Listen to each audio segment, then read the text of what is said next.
بسم اللہ الرحمن الرحیم۔ حضرت موسیٰ علیہ السلام کے عصا کا واقعہ۔ یہ حضرت موسیٰ علیہ السلام کی وہ مقدس لاٹھی ہے جس کو عصائے موسیٰ کہتے ہیں۔ اس کے ذریعے آپ کے بہت سے ان معجزات کا ظہور ہوا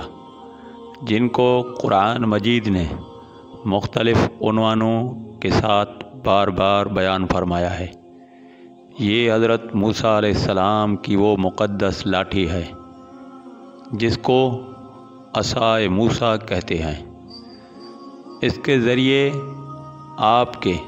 بہت سے ان معجزات کا ظہور ہوا جن کو قرآن مجید نے مختلف عنوانوں کے ساتھ بار بار بیان فرمایا ہے۔ اس مقدس لاٹھی کی تاریخ بہت قدیم ہے جو اپنے دامن میں سینکڑوں ان تاریخی واقعات کو سمیٹے ہوئے ہے جن میں عبرتوں اور نصیحتوں کے ہزاروں نشانات ستاروں کی طرح جگمگا رہے ہیں، جن سے اہل نظر کو بصیرت کی روشنی اور ہدایت کا نور ملتا ہے۔ یہ لاٹھی حضرت موسیٰ علیہ السلام کے قد برابر 10 ہاتھ لمبی تھی اور اس کے سر پر 2 شاخیں تھیں جو رات میں مشعل کی طرح روشن ہو جایا کرتی تھی۔ یہ جنت کے درخت پیلو کی لکڑی سے بنائی گئی تھی اور اس کو حضرت آدم علیہ السلام بہشت سے اپنے ساتھ لائے تھے۔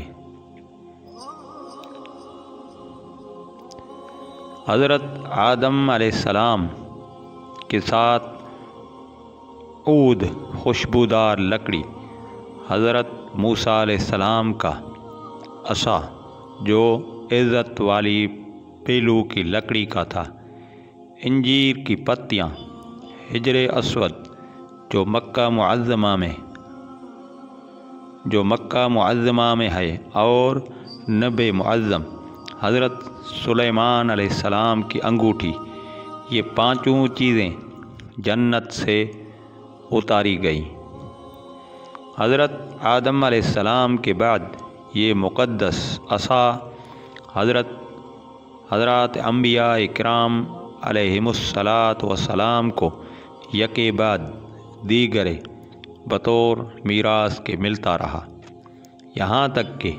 حضرت شعیب علیہ السلام کو ملا جو قوم مدین کے نبی تھے۔ جب حضرت موسیٰ علیہ السلام مصر سے ہجرت فرما کر مدین تشریف لے گئے اور حضرت شعیب علیہ السلام نے اپنی صاحبزادی حضرت بی بی صفورہ رضی اللہ عنہا سے آپ کا نکاح فرما دیا اور آپ 10 برس تک حضرت شعیب علیہ السلام کی خدمت میں رہ کر آپ کی بکریاں چراتے رہے۔ اس وقت حضرت شعیب علیہ السلام نے حکم خداوندی عز و جل کے مطابق آپ کو یہ مقدس عصا عطا فرمایا۔ پھر جب آپ اپنی زوجہ محترمہ کو ساتھ لے کر مدین سے مصر اپنے وطن کے لیے روانہ ہوئے اور وادی مقدس مقام طوا میں پہنچے تو اللہ تبارک و تعالی نے اپنی تجلی سے آپ کو سرفراز فرما کر منصب رسالت کی شرف سے سر بلند فرمایا۔ اس وقت حضرت حق جل مجدد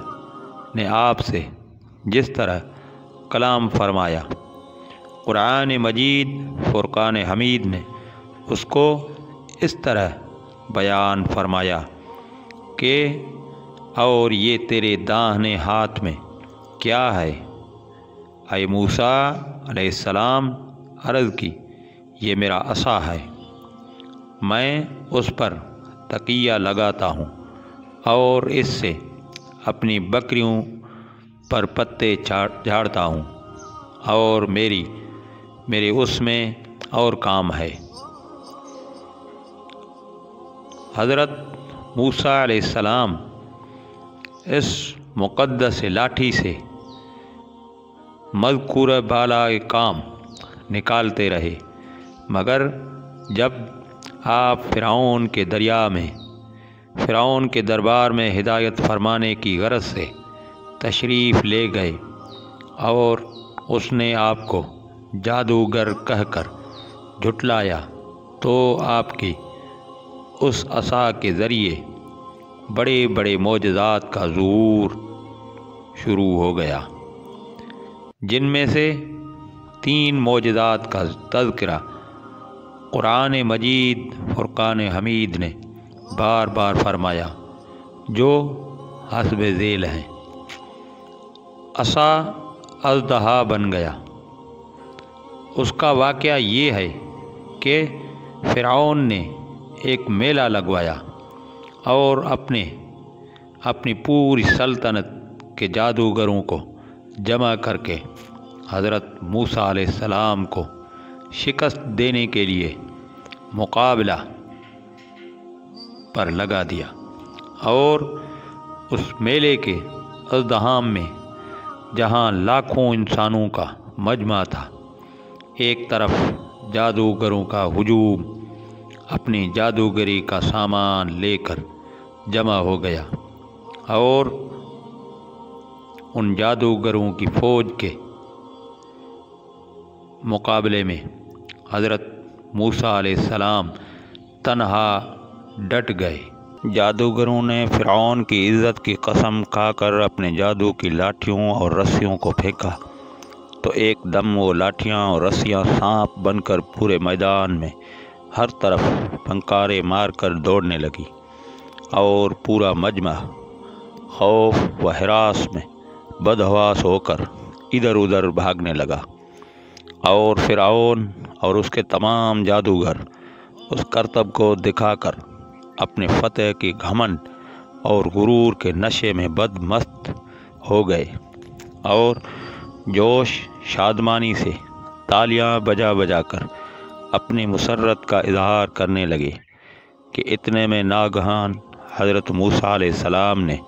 خدا کے حکم سے اپنی مقدس لاٹھی کو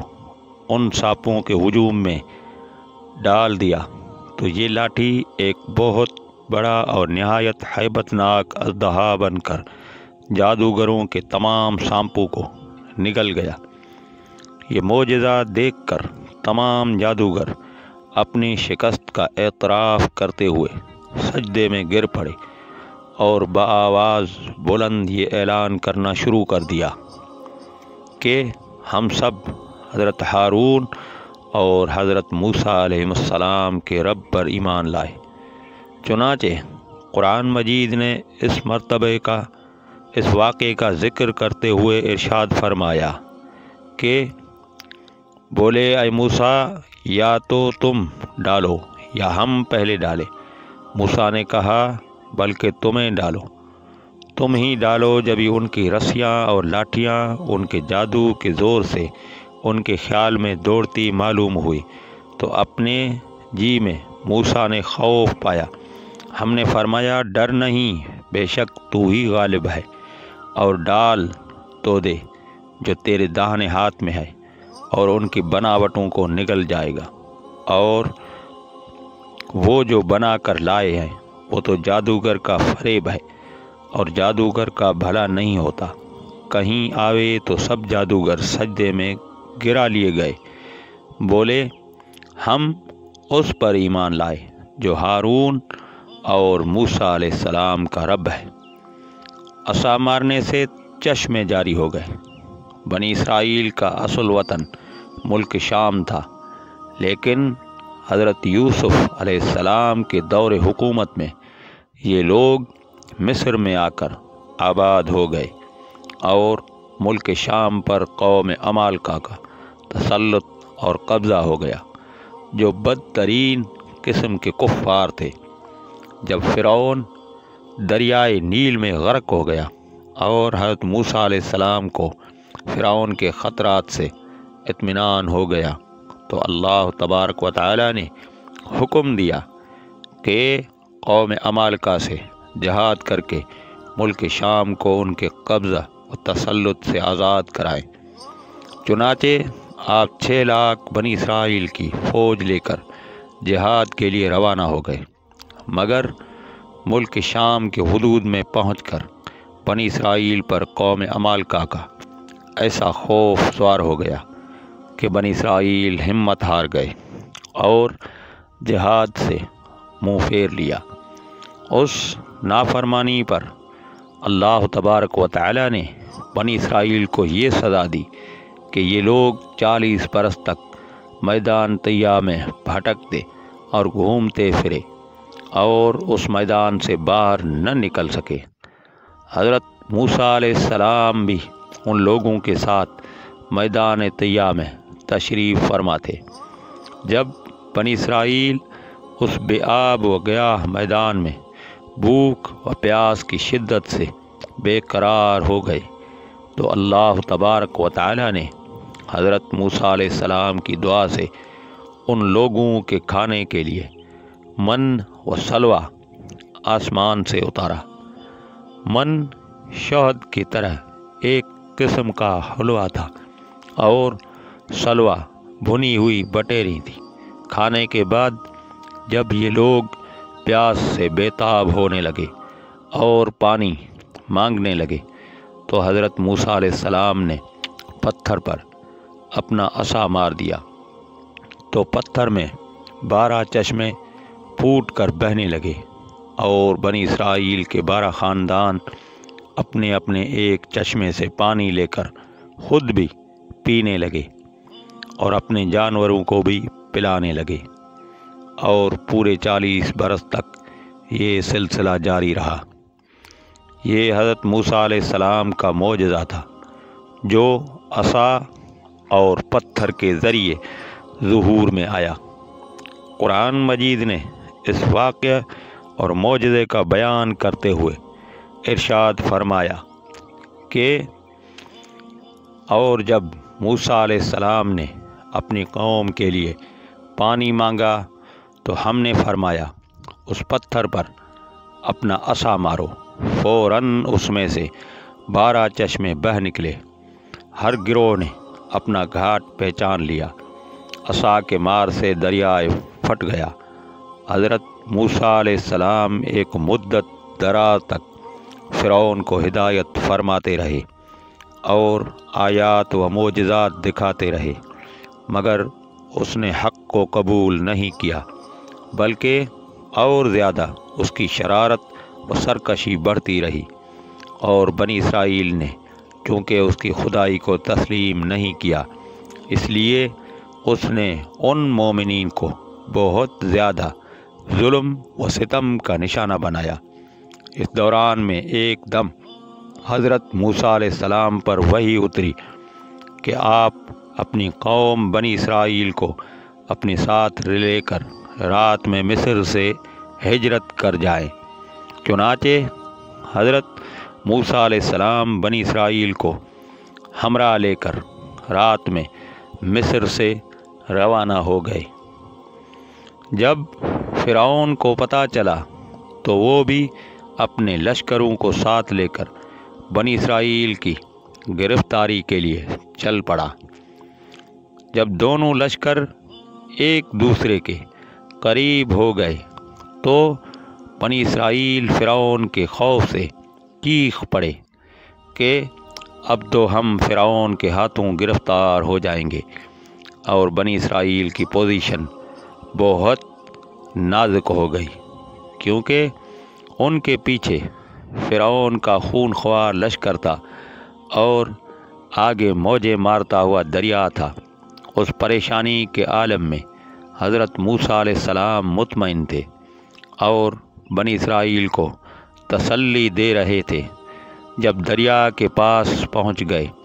تو اللہ تبارک و تعالی نے حضرت موسیٰ علیہ السلام کو حکم فرمایا کہ تم اپنی لاٹھی دریا پر مار دو۔ چنانچہ جو ہی آپ نے دریا پر لاٹھی ماری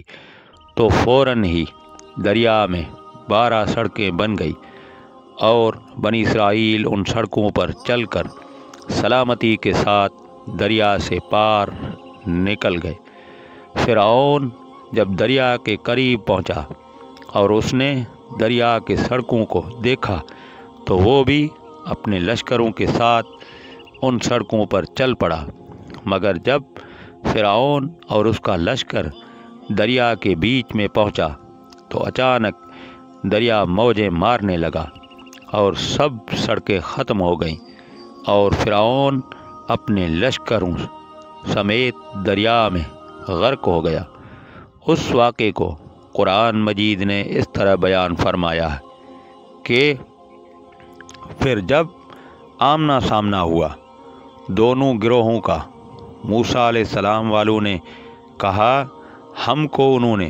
آ لیا۔ موسیٰ نے فرمایا یوں نہیں، بے شک میرا رب میرے ساتھ ہے، وہ مجھے اب راہ دیتا ہے۔ تو ہم نے موسیٰ کو وہی فرمائی کہ دریا پر اپنا عصا مار، تو جب ہی دریا پھٹ گیا تو ہر حصہ ہو گیا جیسے بڑا پہاڑ، اور وہاں قریب لائے ہم دوسروں کو، اور ہم نے بچا لیا موسیٰ اور اس کے سب ساتھ والوں کو، پھر دوسروں کو ڈبو دیا۔ بے شک